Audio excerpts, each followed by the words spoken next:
Welcome to the Cabral Concept, where board-certified naturopath and integrative health practitioner Dr. Stephen Cabral shares how he was diagnosed at the age of 17 with a life-altering illness and given no hope for recovery. It was only after studying and traveling all over the world did he discover how to combine ancient Ayurvedic healing practices with state-of-the-art naturopathic and functional medicine to fully rebalance the body and re-energize it with life. It's time to discover how to get well, lose weight, and finally feel alive again. And now, here's your host, Dr. Stephen Cabral.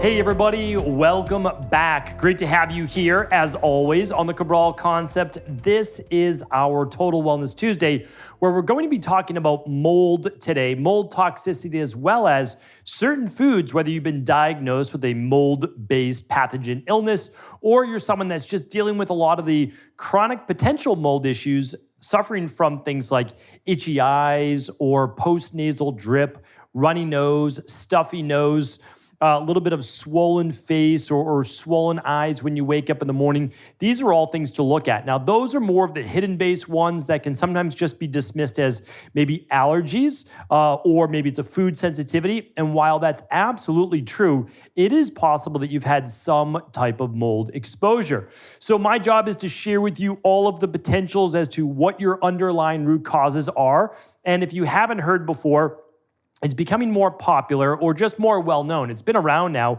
in the natural health industry. People have been talking about it for 40, 50 years. But there's something called stealth pathogens. And what I'm going to do is I'm not going to go through all the stealth pathogens again here today, but I want to link up that episode. So we'll do that at stephencabral.com/2657. That's today's show notes. We'll link up that other previous podcast.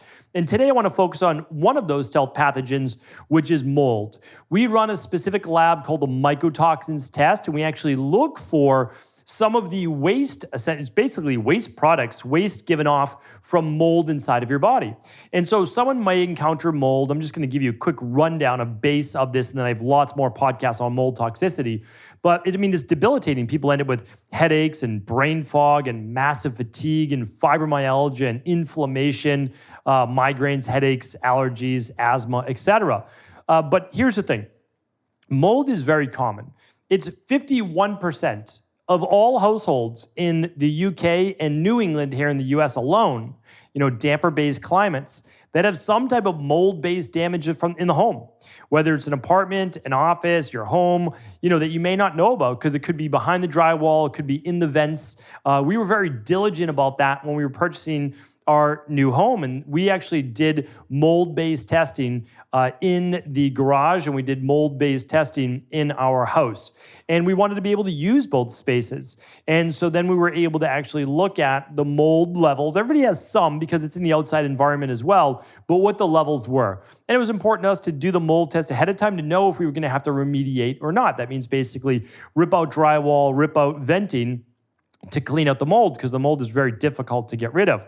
So we ended up having to do that in our garage. So we literally ripped out all of the ceiling and half of the walls. You always want to go at least 6 feet from where you find the mold, and a good mold remediator will be able to discuss more about that. I know it's a topic at our October event, the Reimagining Health Summit.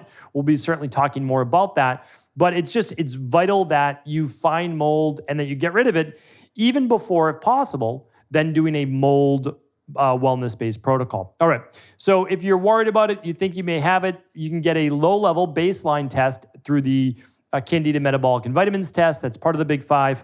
Or you can actually run a mycotoxins test. We can link up labs on the podcast. We can't link up nutritional supplements or anything like that, but we can link up lab. So why don't we do that? We'll link up the mold lab and even the Candida lab at stephencabral.com/2657. All right.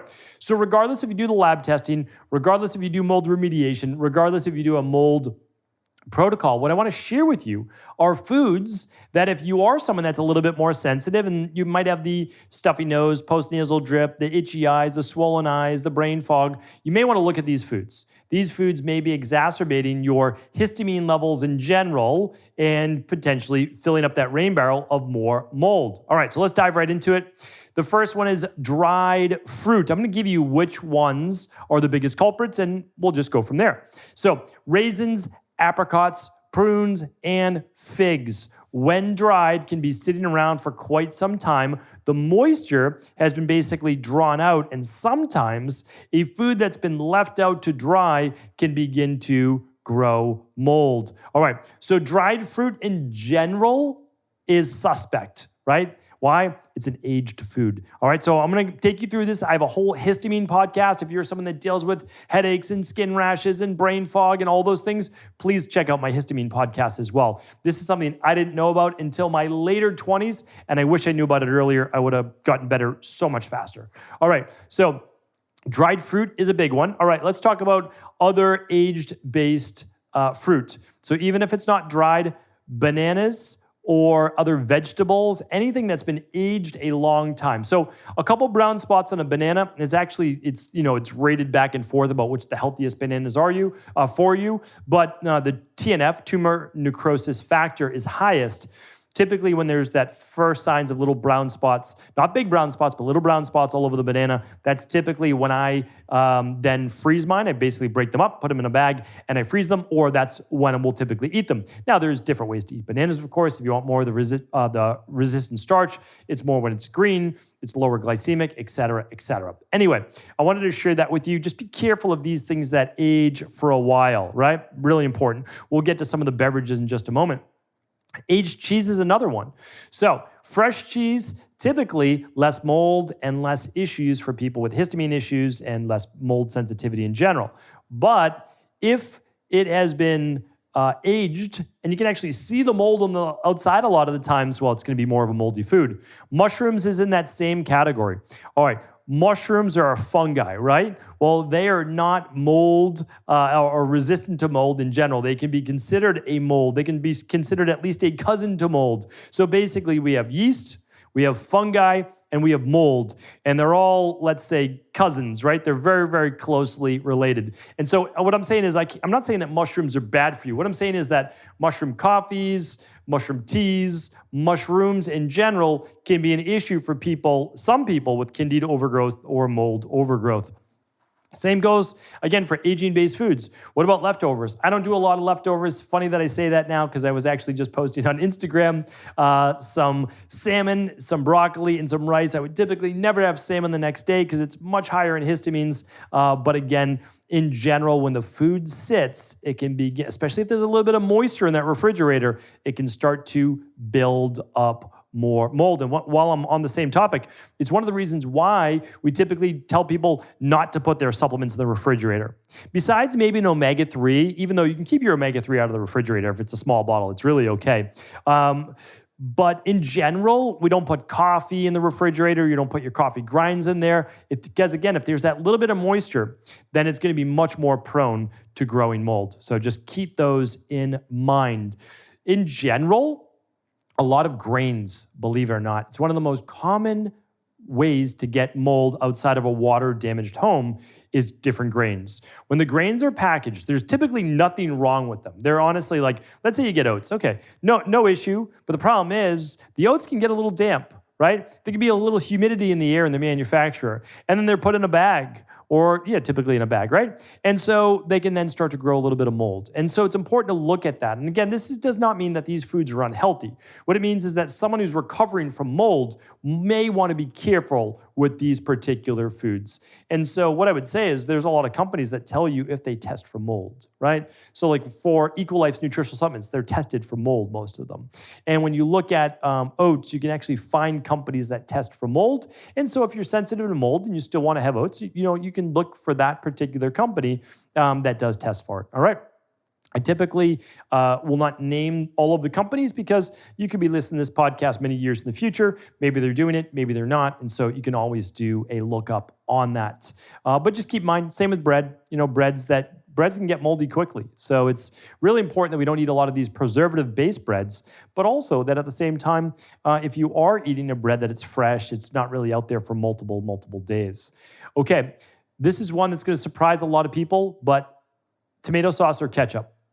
And I would say it's more with ketchup than it is with tomato sauce because tomato sauce is typically jarred at a lower pH to prevent a lot of that mold. But once it's been opened, you can absolutely get mold in tomato sauce. There's no doubt about that. But ketchup is another one too. So we have to be just careful because it can also come from moldy tomatoes. So remember, a lot of the tomatoes that are not possible for sale because they're smashed, they're not, beautiful looking tomatoes, or they've gone moldy, well, they go into cheap forms of ketchup. So just, again, keep that in mind.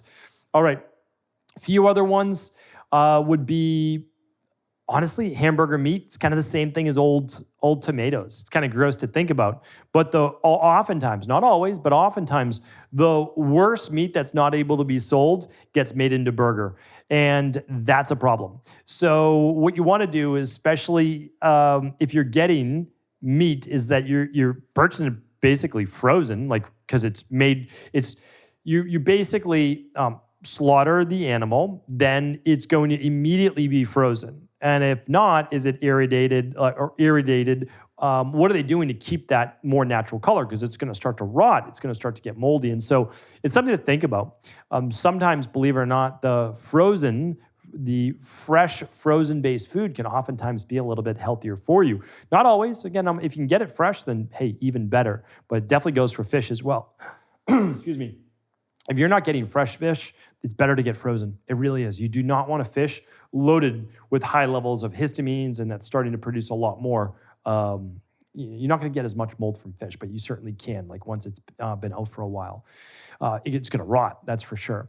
Okay, processed meats. Same salamis and hot dogs and those types of things can be made, and typically are, from the worst possible meats. And then they're used with preservatives, but again, they're aged, and that aging process can oftentimes grow mold on the outside. Couple beverages, beer, that's one, can be moldy, absolutely. And typically it's said that the darker the brew of beer, the more mold that can begin to grow.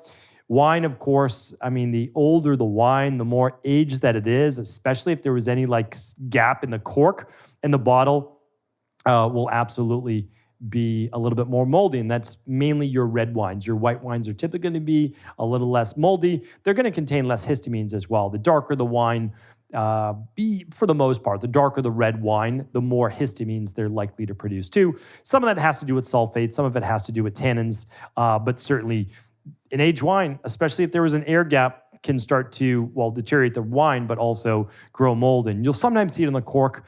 Ideally, you don't see it on the cork for sure, but that can be a sign that the whole wine has been contaminated. So these are a few that we tend to give our clients and make them aware of if they ever do a mold protocol. It does not mean they need to eliminate all of these foods, but the truth is you have all of your fresh fruit still. You have all of your fresh veggies or frozen vegetables, frozen fruit. You have basically all, clean, fresh meat, egg-based products that you would like if you want to use those. And you have mold-tested grains if you're into grains and you use some of those. So it's not that you can't choose from every food group. You absolutely can, but you want to be careful of the same basic foods that may also be prone to histamine levels, which are aged foods, smoked foods, which is just a form of age in it so that it preserves it longer, and then also spices. So spices is an important one too. If the spices get any moisture in them, that's why we don't keep them in the fridge, right? If the spices get any moisture in them, those spices can tend to grow a little bit of mold as well. Now, the nice thing is, some spices are actually antifungal, like cloves, oregano, thyme. So those ones you don't have to worry about as much. That's why they work so great too during mold-based protocols or candida yeast-based protocols. So hopefully today's show was helpful. All the show notes today will be at stevencabral.com/2657. Take care, everybody. And as always, if the show was helpful, do feel free to share it with anyone you believe it could serve. Are you ready to heal yourself and then go on to heal others? If so, the Integrative Health Practitioner Institute can help you discover proven functional medicine protocols that blend the best of 7 different healing disciplines from around the world. I personally share with you the exact handouts and protocols I use in my private practice that enable people to get well, lose the weight, and live longer, stronger. I want to pass this information on to the next generation of health coaches, and that is exactly why I created IHP. We are the future of the health coaching industry, and the skills and knowledge you will learn will make you an in-demand certified health coach anywhere in the world. Although we have many medical professionals taking the IHP certifications, no experience is necessary, and half our members have no previous health certifications. At the Integrative Health Practitioner Institute, our motto is a health coach in every home.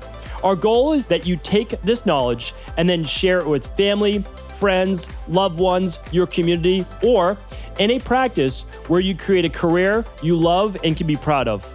The global IHP community is filled with some of the most kind and caring people in the world, and we can't wait to welcome you into our world soon. For more information or to set up a discovery call with one of our IHP Health Coach graduates, simply head over to integrativehealthpractitioner.org.